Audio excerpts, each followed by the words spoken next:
I'm great. It's so good to see you. I hope you had a great vacation.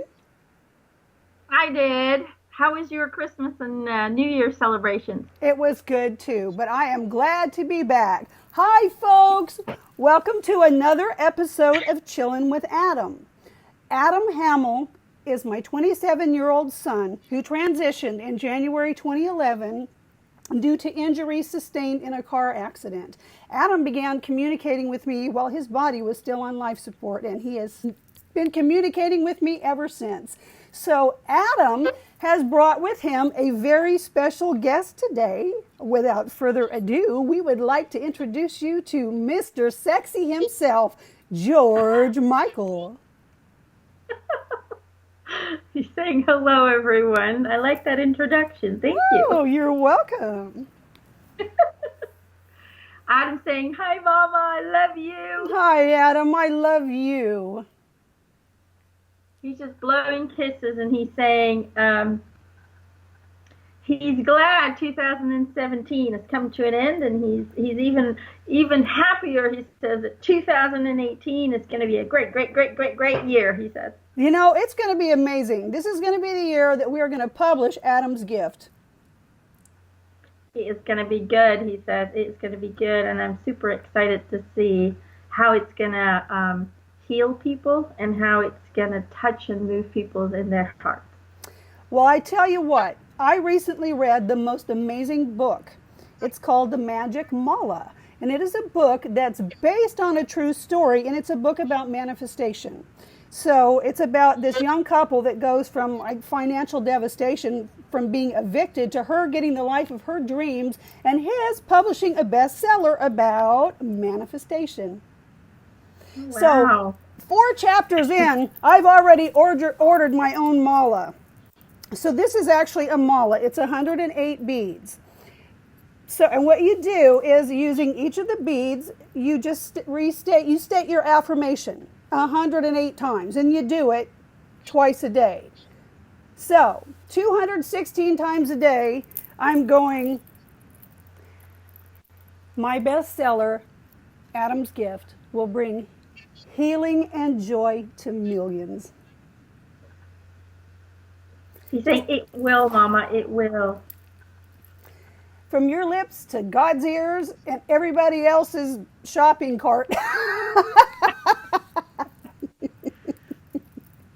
Well, he says, we will continue to spread messages of love and joy, and to give people the hope and the understanding that everything in the universe happens for a reason. The universe doesn't make mistakes, but that we also have a say in our lives, and that everything is literally controlled by our heart and by our mind.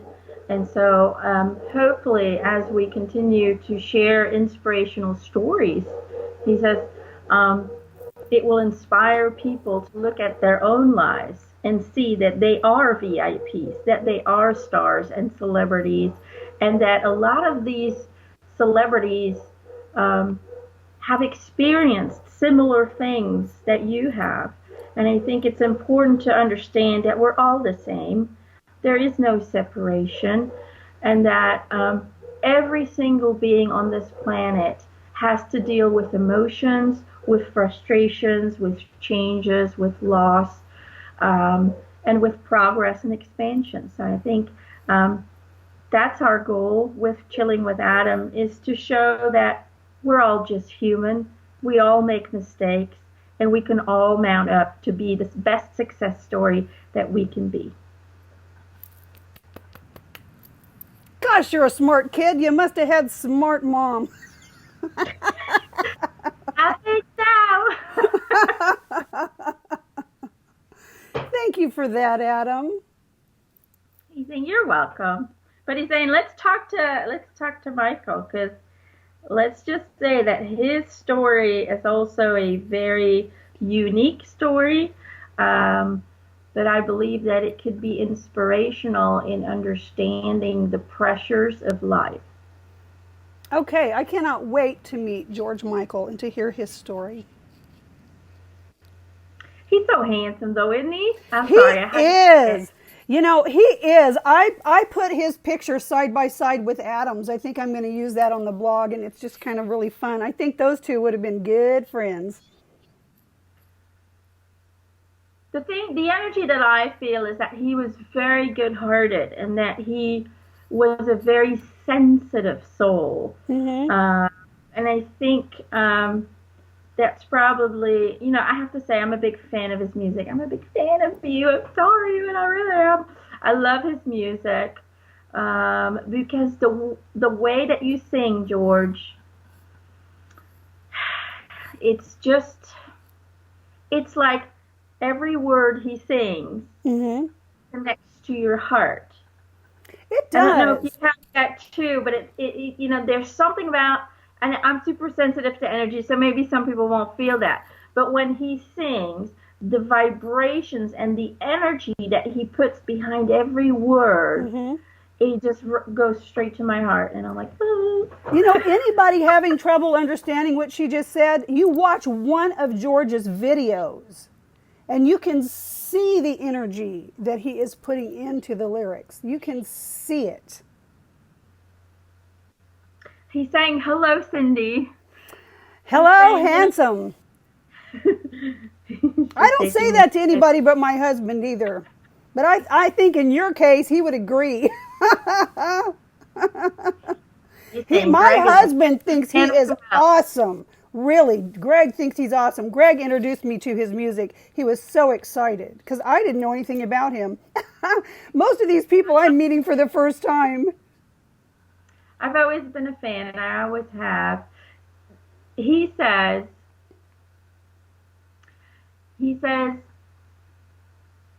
I loved writing music because it was my way of sharing who I was with the world. He says, I always wanted to be loved, and I always wanted to become a part of people's lives. And from a very young age, I was drawn to music, and I had a lot of friends who were in the same interest, who would support me, and we would hang out and make music and write music. And, it was just from a very young age that we really, for me, I was not going to do anything else. I knew in my heart that music was my life's path, that that is where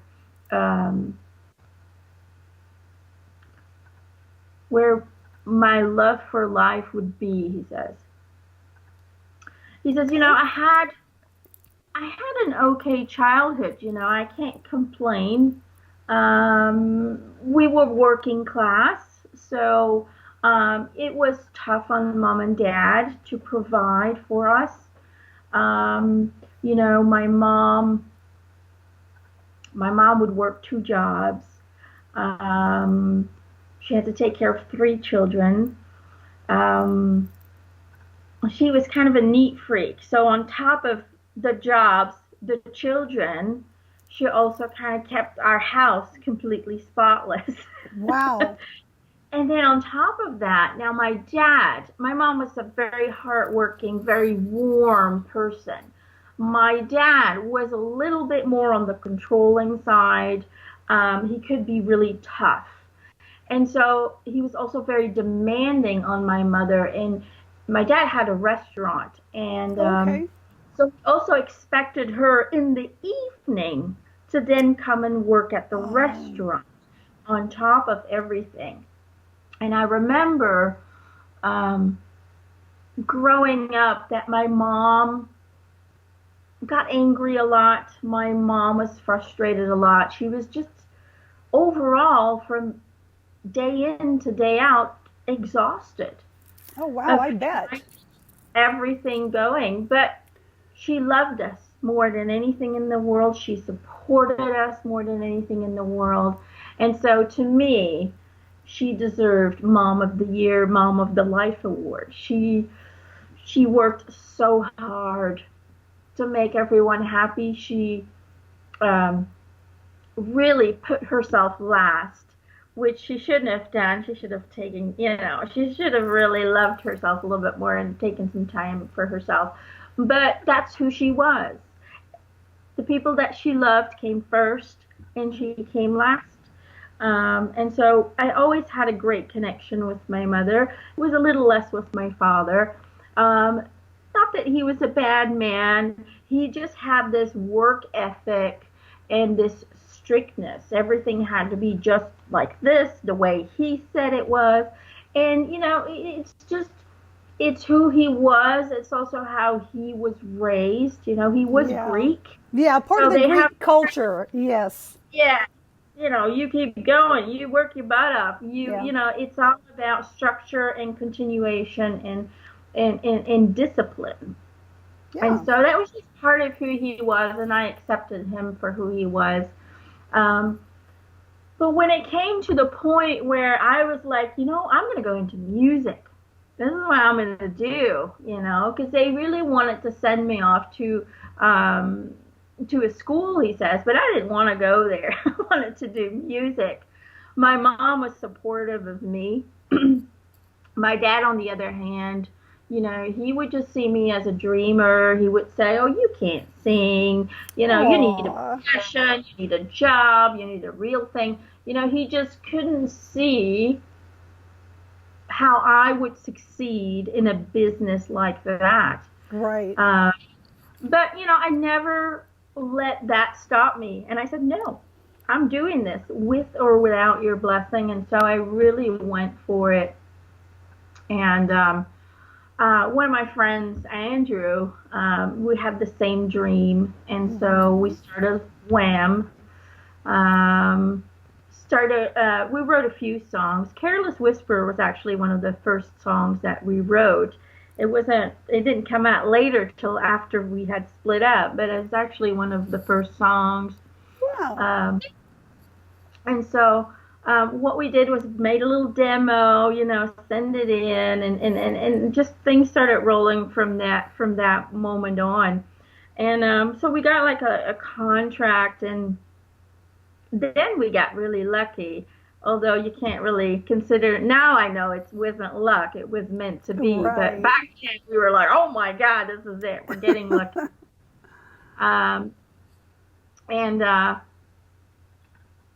We had a spot on Top of the Pops, he says. Somebody had canceled, and so we were put in, and that was what kind of blew everything open.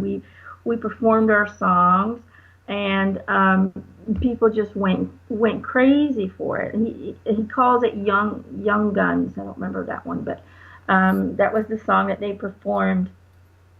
I like his romantic songs. Oh yeah. But he calls it Young Guns, so I'll have to look that up and see what that sounds like. And so he says after that performance, we went into full-blown, full-blast, hyper-speed mood, and coming from nobody knows who we are to boom, Wow. Here we are. Overnight success. Now, it was, we were living at such a high speed.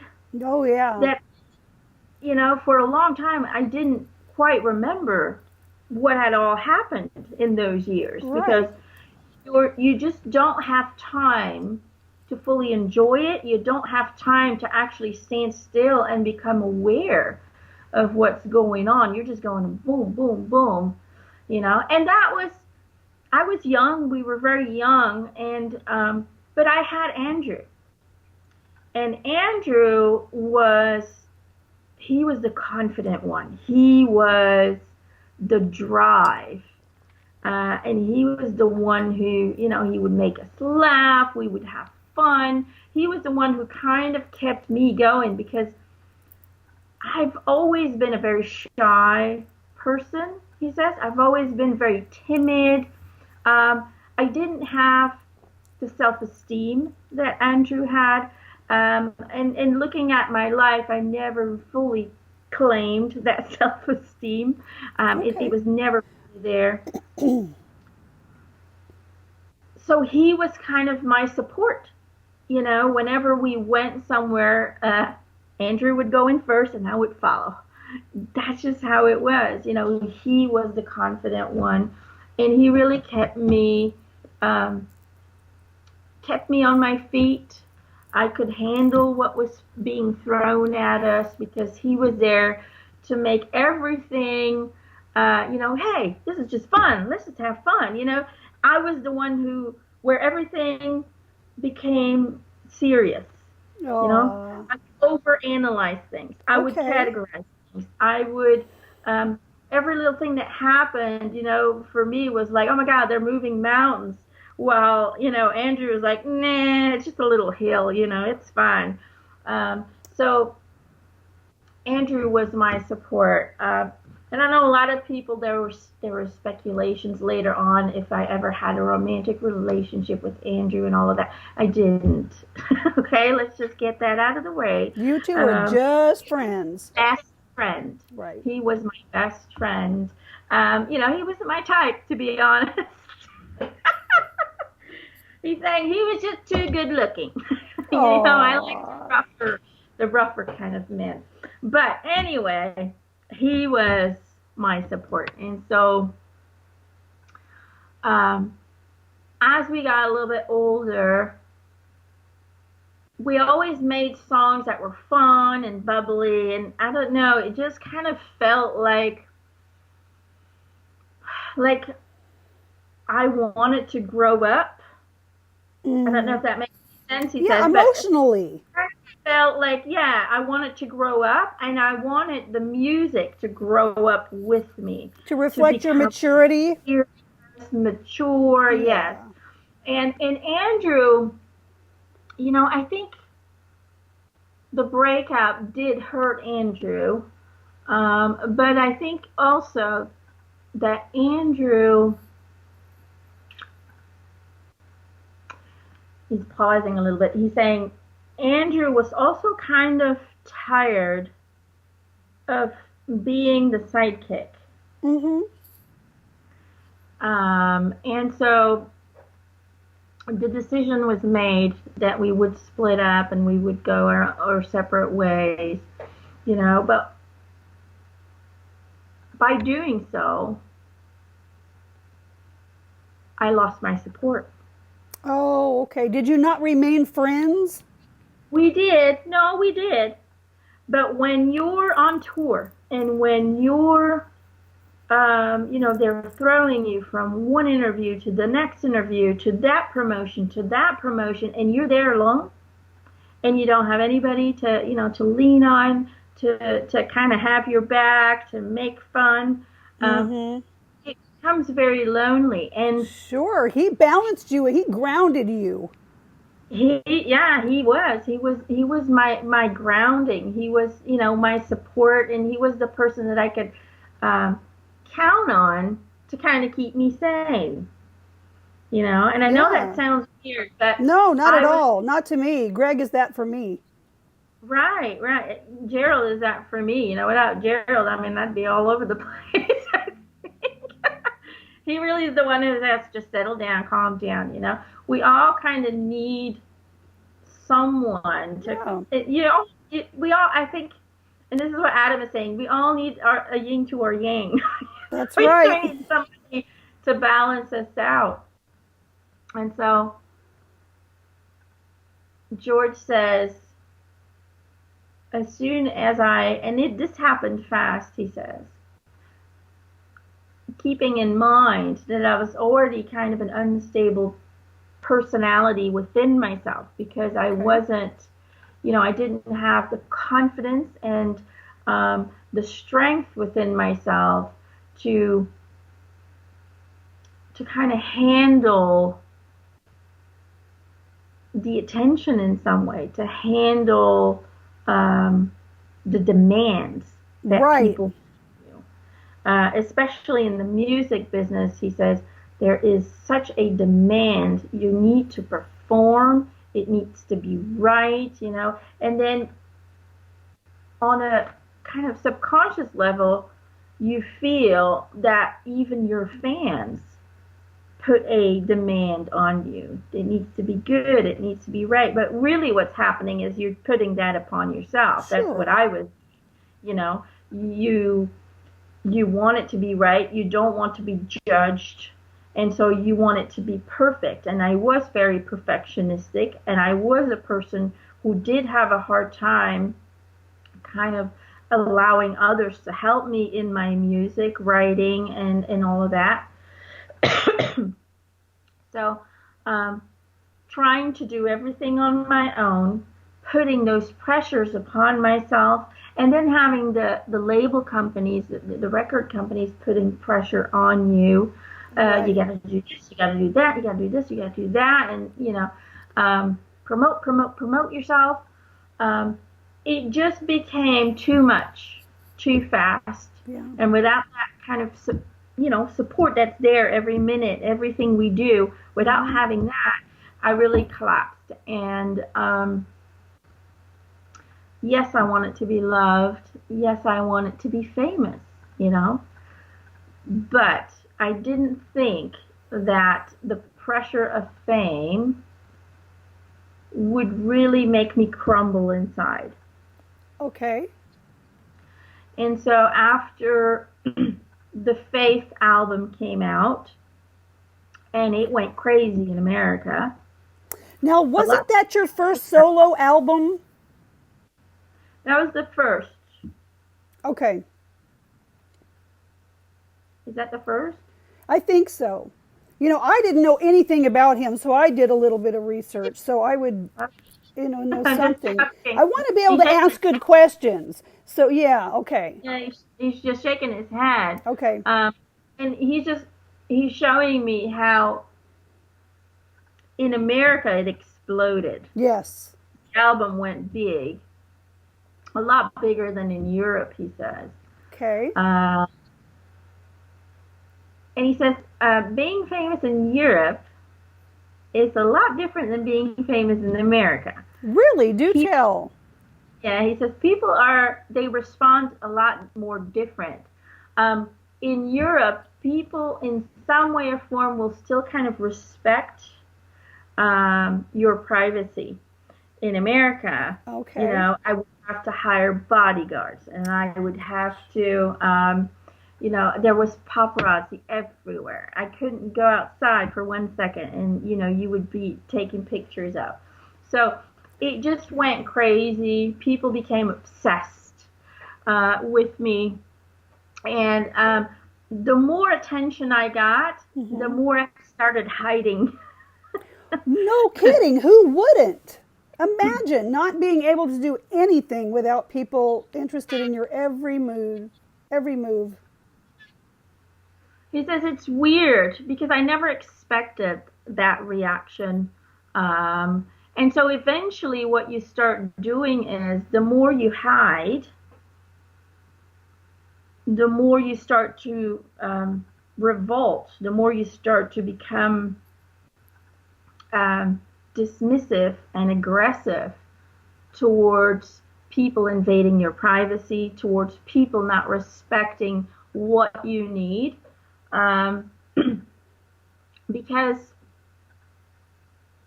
it's almost like you lose yourself to fame.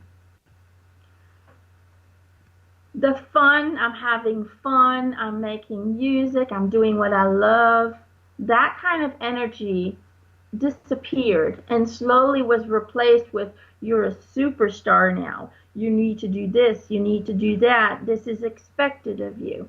So the fun went away and it Oh, was replaced with demands and it was replaced with, obligations. And when that happens, you just lose your passion. sure. You lose your sense of self because people dress you, wear this, wear that. You kind of have to follow what they are telling you to do. And I eventually said enough is enough. I Good for need to you. find a way, he says, to come back in touch with who I was, with this Right. spiritual being that I was. And so I started rejecting certain demands that the record label would do. I told them, you know what? No, I'm not doing any more interviews. I'm not doing any more promotion. I just need some time for myself, to kind of get back to myself. Good for you for setting limits. You think, you have to in life. If there's one thing that I learned in this life, it is that only you know what you feel, and only you know what you need. And you need to learn to stand up for that. And I think a lot of people, didn't understand why I said no, to them, why I said enough is enough. I need a break. They just think about money and promoting albums, and they don't really care how you feel, Right. and they don't really care how you're doing. So when it comes to life, I don't regret standing up for myself and saying, you know what, time out. I know I'm the biggest selling artist at this moment, but I need a break, and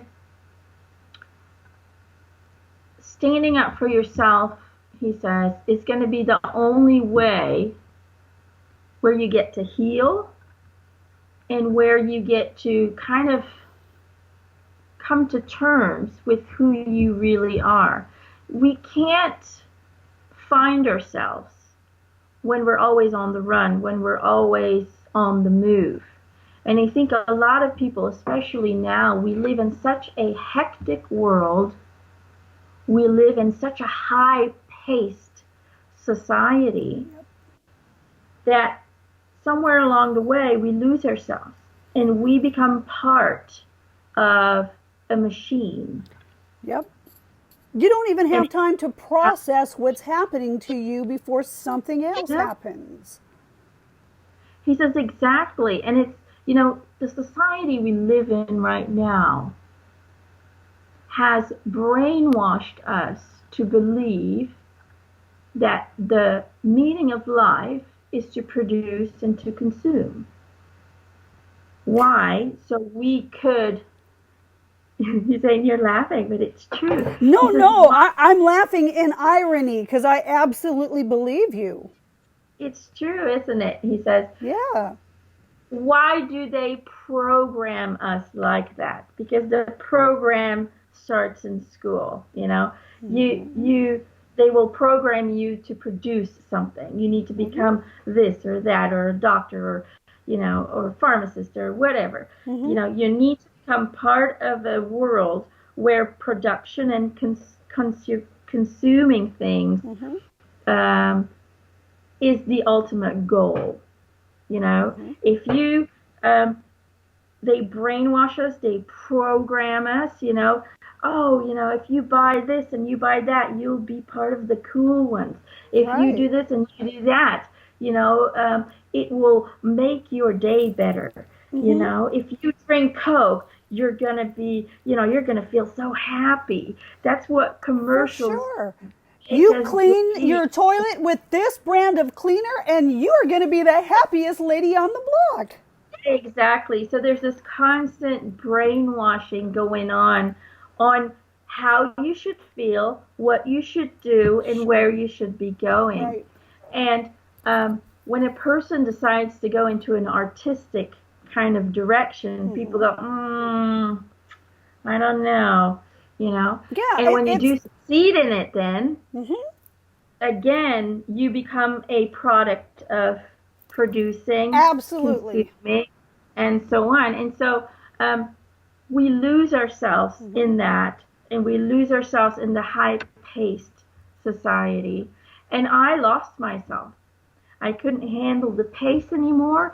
I couldn't handle the demands anymore, and so I lost myself. Took a break to kind of rediscover who I was as a human being, as a spiritual being, as a human being. And hold on, he's showing me. What does that mean?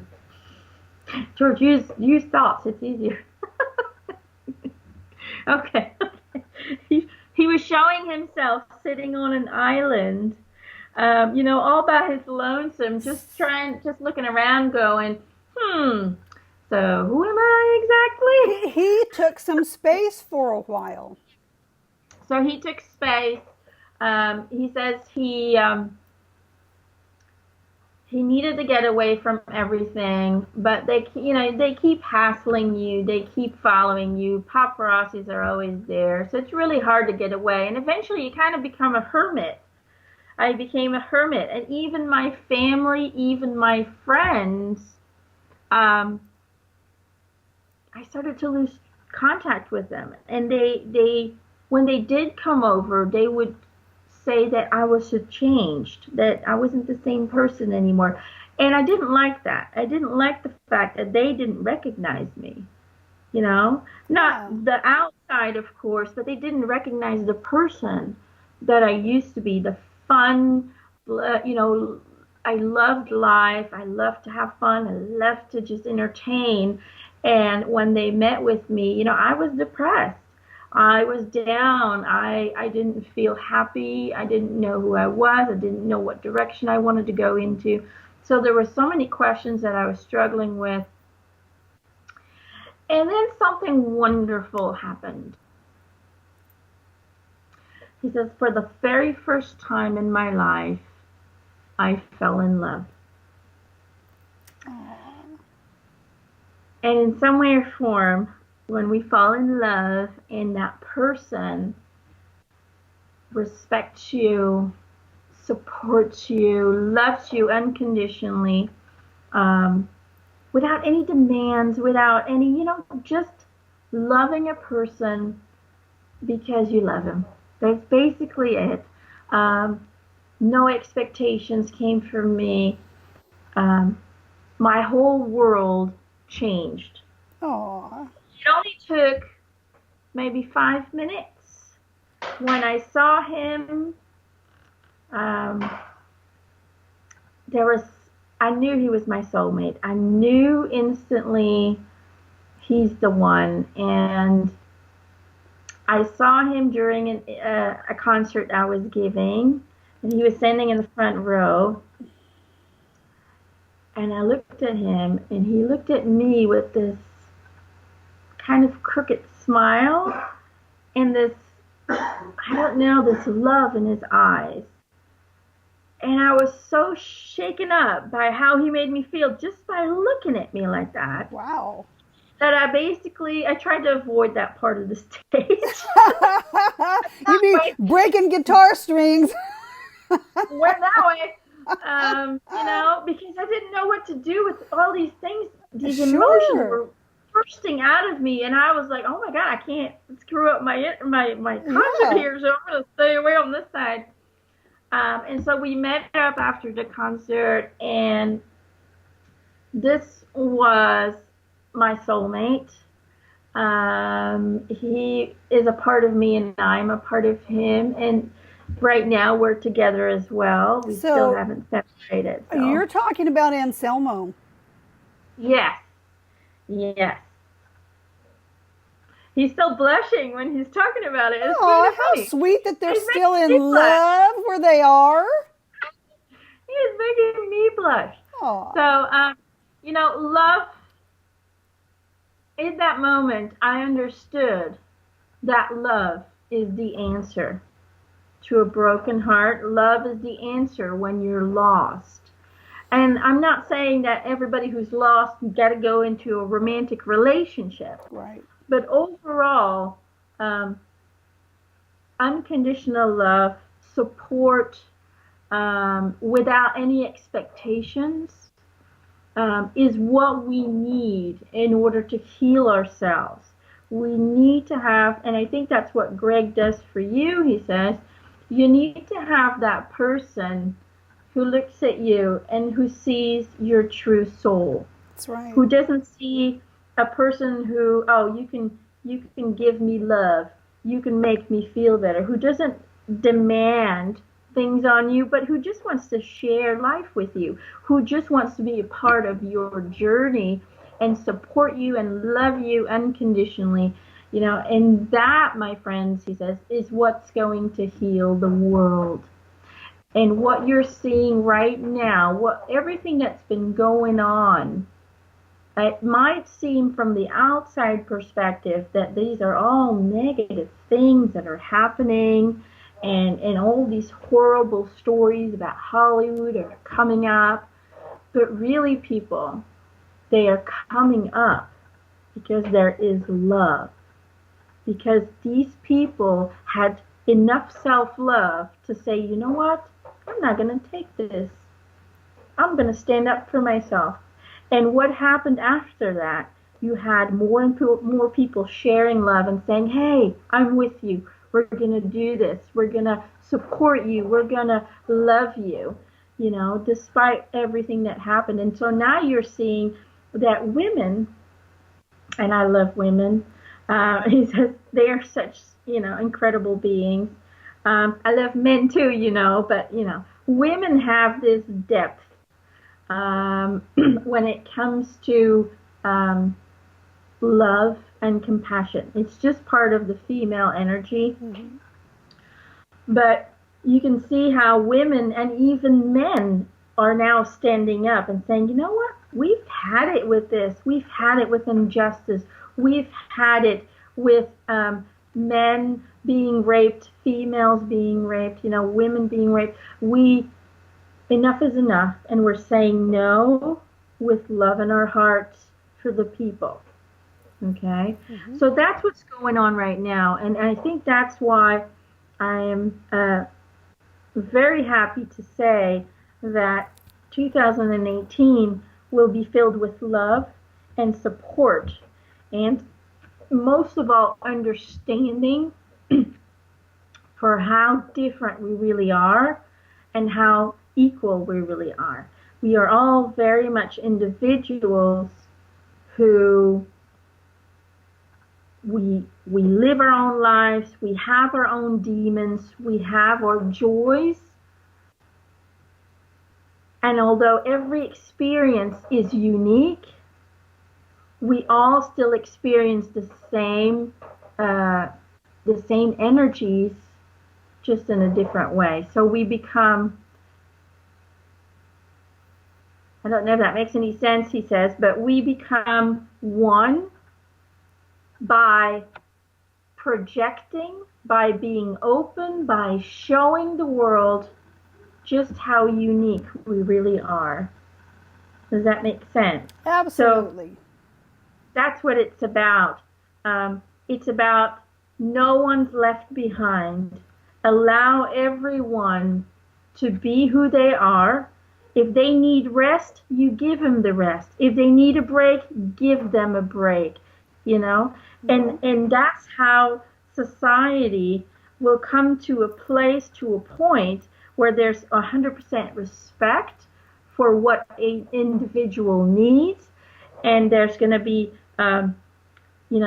being tired and fatigued and overworked and drained. All of that will be replaced with having more energy, being able to provide for the group, for the whole, and so on and so on. So, and I think in this lifetime as George, in some way or form, I started a spark of not being afraid to say enough is enough. I started, it was only the beginning. I did, as many people know, I did go to court to fight my record label's contract. I did lose, yes, people, I did lose. However, I inspired other young artists to say, okay, let me look at that contract first and make sure I'm not signing anything that, that's going to affect me in a negative way. Because what happened before you get a contract, you're so excited. You just sign, Sure. You're like, you just sign. You're so grateful. Yeah, you're like, oh my God, this is my break. This is my chance. Right. And you just sign and accept whatever's on there because you don't want to miss out. Mm-hmm. But I think my in some way, my protest to 100% do what they tell me to do, my protest to say, you know what, this contract doesn't work for me. It needs to be changed, or it needs to be an off. Me standing up for myself there, despite the loss, really inspired other artists to say, you know what, he's right.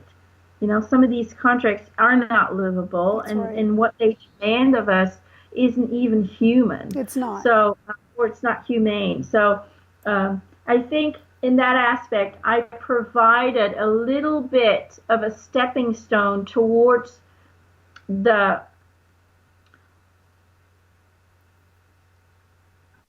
he calls it the artist kind of life, whether these are actors, whether they are singers, he caused a stepping stone to become aware that you do have a voice, you do have a say. And so he says, you see a lot of artists now, like Lady Gaga, and other artists, they start out with a contract where they're being forced to dress like this and sing these songs and act like that. And eventually they have the courage to say, you know what? No, I'm going to go in a different direction. I'm going to do what I believe is right now. And you see that more and more. Right. More and more artists and singers who say, nope, this is my life. And I feel comfortable being forced into a shape, a mold that's not me. Right. And they switch it around in their careers. So I do believe that I was a part of that kind of revolution in stand up for yourself. It's not because you're famous that they need to take advantage of you. Absolutely. It's not because you make a lot of money that you can have your identity being taken away from you. So I think in that aspect, all was good. And I have to say, life for me was with a lot of ups and downs. When I found out Anselmo had AIDS, was very scary for me. And then when Freddie died, and I had to sing for him at his memorial, I really thought that I wasn't going to be able to perform because I didn't know if I had AIDS. I didn't know if Anselmo was going to survive. And then I have to, pay tribute to a person who just died of AIDS. But my inner, in some way or form, my inner fears created a phenomenal performance. And I was happy that I got to do that for Freddie, and I was happy that I got to do that for everyone else. But it was hard. I'm going to have to admit, it was super, super, super hard. And so when Anselmo died, again, my world collapsed. I grieved nonstop. I cried nonstop for at least 4 years. It was the thing. That loss for me, I lost my soulmate. I lost everything that I was holding on to kind of keep me sane, to keep me human, to keep me George. It was, he saw me for who I was. He knew the real me. So in some way or form, he always acknowledged the inner being that I was. That he reminded you of who you were. Exactly. And so, when I lost him, my world collapsed, and it took me a very, very long time to start writing again. And so the album that followed after his death was a tribute to him. And, writing music and singing those words truly were healing for me, truly were a way to process the grief, and in some way or form the feelings of being abandoned, and I felt like a little baby that was being abandoned by his mom. So that really helped. And, I did find other loves after that, but it was never Not the same. like, it wasn't the same. Your first true love is it's hard to describe, but, he was just my everything. And so I'm just happy I'm back with him. I I'm could just say the happy. very same thing. When I transitioned, and I know there's a lot of questions probably about how I transitioned, but when I transitioned, he was the first face that I saw. Oh, that is just beautiful. I needed to see him in order for me to understand that what I was experiencing was not a dream. Right. Because he says, okay, a lot of people are wondering about, what happened. But let's just say that Oh, I that's did do right. drugs. I did do drugs for I was on antidepressants. I was an alcoholic at one point. So all of that just kind of went up and down and up and down. Sometimes it got worse. Sometimes, I tried to wean off of it. So there was a lot of ups and downs in kind of the substance abuse. And so that does affect the body. That does affect, your organs and everything in it. And I died of a broken body, is what I would call it. It So, wasn't intentional. I didn't commit suicide, mm-hmm. um, but I did take some pills that evening to kind of relax and to kind of. He's showing me there was an argument with his new lover. Mm-hmm. So he just wanted to. He says, like I do a lot of times when I'm stressed out, I would take a little pill that would calm me down. That usually Uh, didn't kill you. that usually didn't kill me, so I've never had problems with it. Right. But when the body, let's just say that my body wasn't doing well. I had been sick a lot Mm-hmm. before that as well. Yeah. I even ended up in a coma for a couple of I days. remember that. I read that. Scary. He's saying, my body just wasn't in a good shape, but it was never my intention to leave. Right. Um, was it my exit point according to my contract? Well, no, because I actually had what we would call an open contract. My exit Really? was for me to choose. Yes, I had full on choice on when I was ready to go home. So, but this wasn't. It wasn't intentional, but the body just couldn't handle it anymore, and that's Okay. what he's showing me. So, um, just to clear that up, I know there was a lot of speculation, and people tried to kind of hide it and keep it up, but um, sometimes your body's just broken from being broken. If I look at my life, I've had a lot of loss. My mom, when my mom died after Anselmo, oh my God, that's another blow right there. Yeah, just too She was my much. sister as well, and she went so fast. We Oh. just she had a melanoma and she had it treated, and they said that she was doing good and she was in remission. And Oh. 3 months of remission, it came back, and a week later she was gone. So A you week thought she later, was finally okay, and then that. thought she was finally okay, and the next week she was gone. So, I just, for a very long time, and pretty much my whole life, um, I did feel like God picked on me. I did feel that I was being punished for something that I didn't know I had done. Um, but the whole journey, I try to always kind of make sense out of things, and I try to um, find self-love and find love um, for higher beings. I was a big prayer. I like to Really? pray. Um, Aw. so, you know, it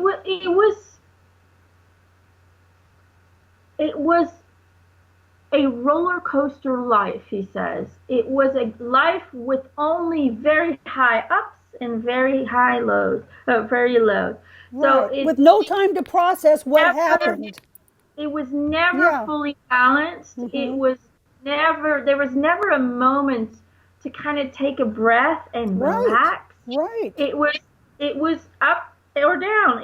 There was no in between. So, and when you did have your ups, you got the love and the support of your fans, and in that moment when you're singing your songs, those were my ups. That was the time where you feel connected to the universe. When I was down, that was hell for me. Oh, I can only That was just imagine. hell. But what I've learned from this experience is that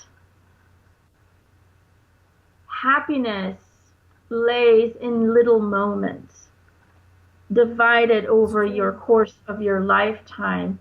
We're never going to find the happiness where you're walking on clouds all day long for the entire duration of your lifetime. But we need to acknowledge the moments of happiness, and we need to hold on to those to get us through the moments of sadness. Right. That's what I learned from this journey. It's your life is never going to be just the way that you want it to be. Um, Whenever you feel like you've accomplished something that you've dreamed about, something else is going to hit, or something else is going to go not the way you planned it to go. Sure. But I think it's important to always stay true to yourself. I think it's important to always support yourself, and to not be afraid to tell people and to stand up for yourself and say, hey, this is what I need to heal myself. This is what I need in order to find peace again. This is what I need in order to find love again.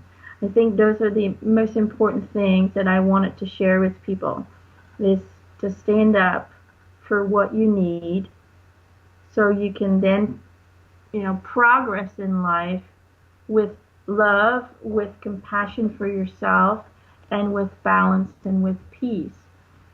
Don't expect, he says, don't expect the people around you to fix you. The only person who can fix you is yourself. And that sometimes can be hard, but it is always possible. He says, that's my message for everyone.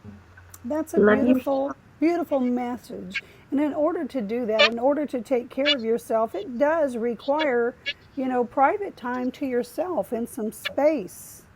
And what happens with people who are famous, first of all, when you first have a dream and you're feeling that passion and you share it with people, first thing they say is, oh gosh, only so many people can be famous, and I'm sorry, but you just don't have it. And then when you do have it, they'll take the mitochondria out of your cells. I mean, people will take from you as much as you will give them. So it is very, very important to do what you did, to read those contracts and to set your boundaries and do it on your own terms. I love your message, George. He says, everybody, likes, and he says, you need to create your own boundaries. Mm-hmm. You need to know your own limitations, and do not allow anyone else to tell you what you should and what you shouldn't do. It's as simple as that. If you follow those rules, then you will always be okay, because you will follow your own path regardless of how other people judge you or see you or whatever their opinion might be.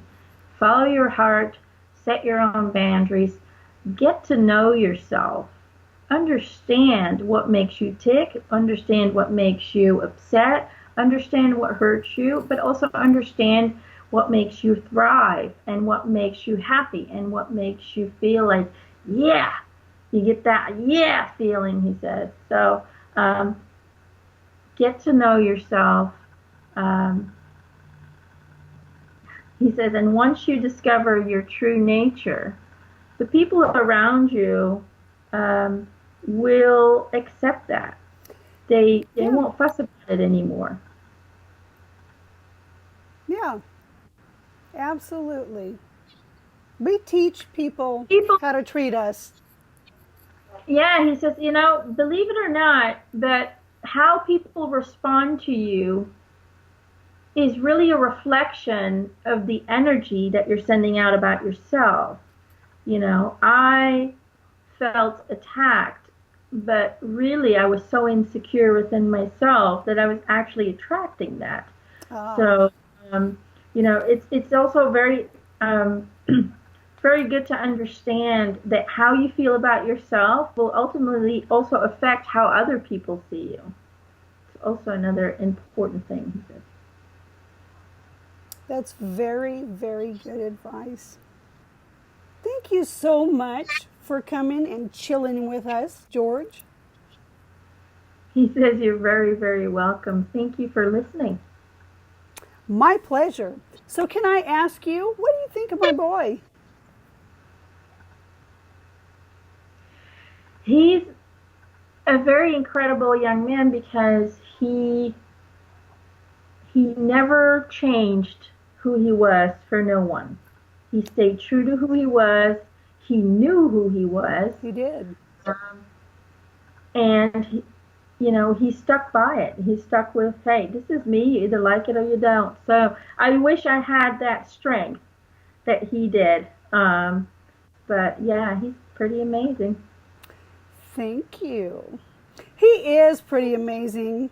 And, I'm just so grateful, just to know that I can still be in touch with him and to share him, with all of you. And that said, we're going to add another little feature to what we're doing. We're going to share some advice from the astrals, if you will. So, if you have a question for Adam, you can email it to me. There is a link via my website, www. Let me try that again.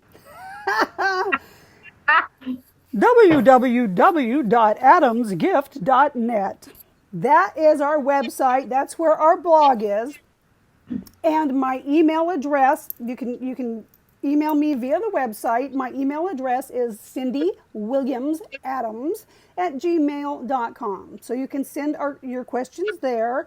And then once a month, Emma and Adam and I will do a special episode of Chillin' with Adam, Advice from the Astrals. So that Right. said, Emma has agreed to ask or to answer one question. Okay? So I am going to bring out the question. Very interesting question. This question is from our subscriber, Deborah. She asked this on the comment feed of one of the videos. First of all, she said, and I always appreciate your support, the love, and the feedback. She said, thank you for this. Very inspiring, Cindy. I'm wondering if you could ask Adam about the recycling of human souls on Earth and if the matrix will lift soon so that our spirits will finally be free. Or is this even true that we're trapped here until our frequencies are above 4D or the fourth dimension? And then she says, I'm asking because I keep hearing it lately and it's a bit unsettling to me. Please and thank you. Well, Adam says, thank you for your question. He's saying this has been kind of circling around, and it's actually scaring a lot of people. So that's the reason why Emma and I kind of talked about this. We want to take that fear away. Okay, great. Because it's not entirely correct. So Okay. He says, okay, so how can I explain this? Okay, so the laws of energy states that energy can never be created or be destroyed. It Right. just always is. So the question is, so what happens to the energy of the human soul? Well, some will believe that this energy is being recycled and that the world is a matrix Okay. and that human souls are reused within that matrix, he says, to kind of fuel it or to fuel other people's benefits, other entities' benefits. Um, Okay. so that, go a little slower, Adam. He's going, rah, rah, rah. Okay, so that the souls of the human species are trapped in a dimension that we call reality, right? Okay. So, and that basically that the afterlife is just like a little short break and a little break that you do before you get back in recycle. Kind of like, okay, so kind of like um, a wounded soldier, right? It goes home, recovers, and gets back sent back to the battlefield. That's how certain people are portraying this. That Oh. our souls are trapped. That we have no say. Like we don't have a choice about coming back. Right. And that we come down here to produce energy. And that so when we pass on, when we die, we get sent back home, we recover a little bit, and we get sent right back without having any say in it. That's what people are spreading right now on the web and on the media. So Okay. you already know, Mom, what I'm going to say to that. um, so what everyone needs to understand is, does our energy get recycled? The answer is yes. However, not in the kind of doom scenario that people are trying to portray it. What happens? We are all individuals in our incarnations, but we are all one when we go back home. Okay? We're all connected. The energy is always connected. So when you're on Earth, you're here for your own individual experience. You're here to also have the collective experience. And so when you go home, that energy that you are merges back with all that is. It merges back with your higher self, which is connected to source, and so on and so on. So in a Sure. way, if you look at it that way, yes, energy comes back, merges back together with the bigger whole and gets recycled. Yes. Does that mean that your consciousness disappears? No.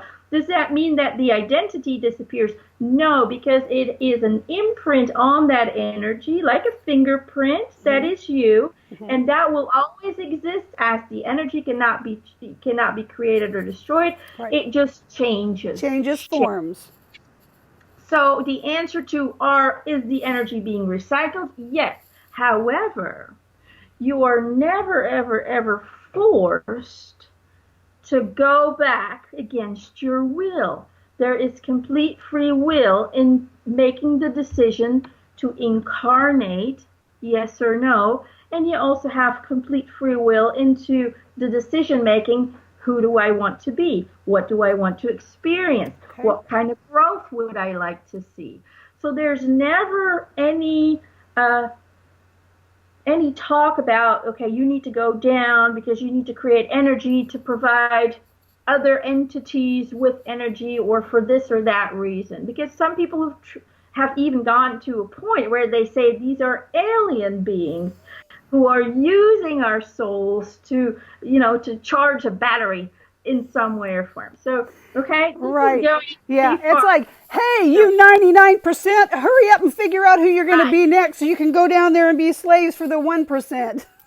Exactly. So that's what's going on in rumors. But that's now, not really what's happening, right? That is what we're trying to say. That's not yes, what's going on. It's not happening, people. You have complete free will. You make your contract. You decide what happens to you. You decide where you want to go, and you decide when you've had enough.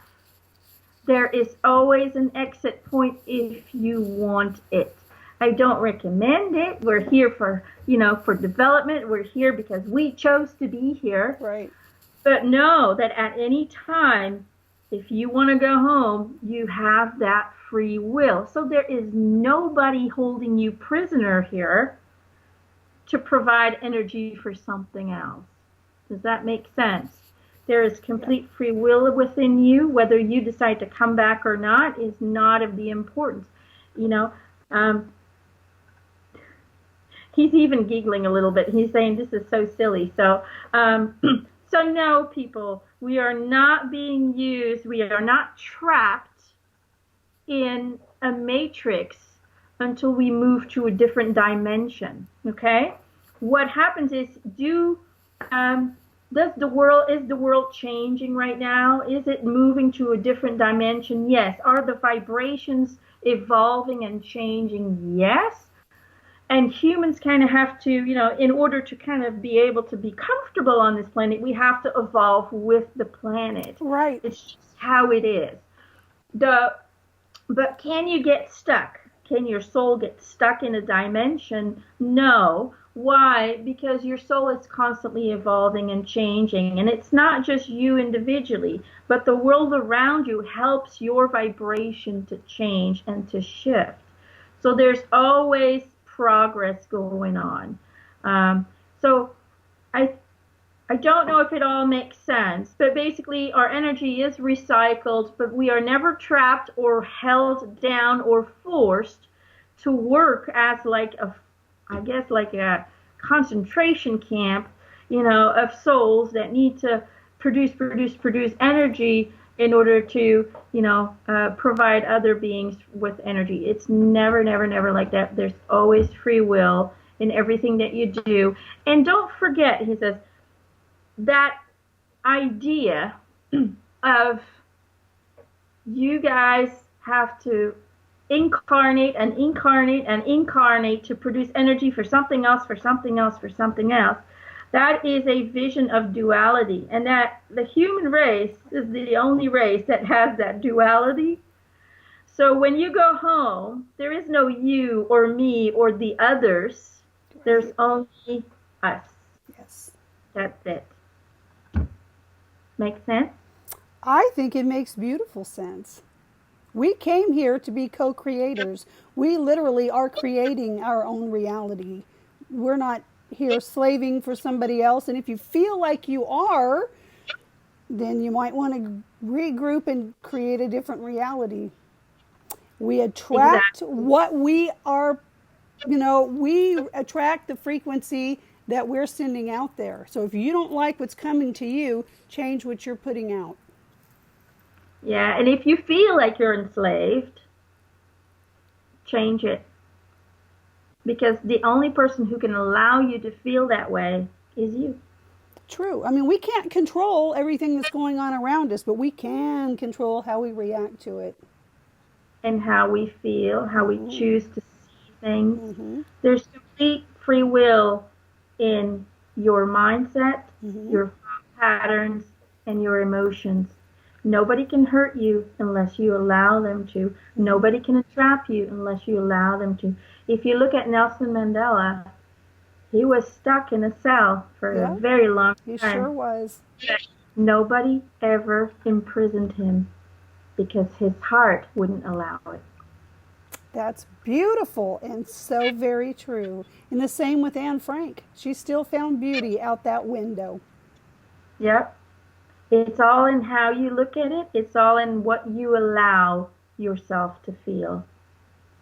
Thank you so much. You're such a smart guy over there, Adam. And I know, Mama, who would have thought, right? Well, he was smart here too, but he never let anybody know how smart he was. Yeah, it's just, I was processing things internally. I was very much into internal processing. But, I'm still learning. And I'm still evolving. And I learn from you guys. So don't be afraid to send in a question. we will try our best to answer them. They can be personal, they can be for everyone else, just clarification. Whatever you want to ask us, don't be afraid to send it to my mom, and we will try our best to answer as many as we can. Okay, and so, your questions, even if they're personal, they will be answered in a public forum. However, we won't be using last names. We'll do everything we can to be respectful. Okay, and the way Emma works is, she really connects with your energy. Okay, she connects with your energy. So I will send her the questions ahead of time so she and Adam can connect with your energy. And she's very honest about the way she works, and she's very dedicated, really cares about giving you your own personal truth, with Adam's help. So just know that whatever questions, we answer, she and Adam have given them careful time and consideration. And, with that, we're sorry that they have to be answered in a public forum, but this is the only way we can do it. But we will do it with as much respect as possible. Exactly. With all the love of the universe, Adam says. That's absolutely right. And with all the love of the universe, we're going to say thank you so much for watching, folks. If you like us, please click that like button, share with your friends, and subscribe. Thank you so much. We will see you next time. Thank you, Emma. Love you, Adam. And thank you so very much, Mr. George Michael. Bye, everybody. Bye.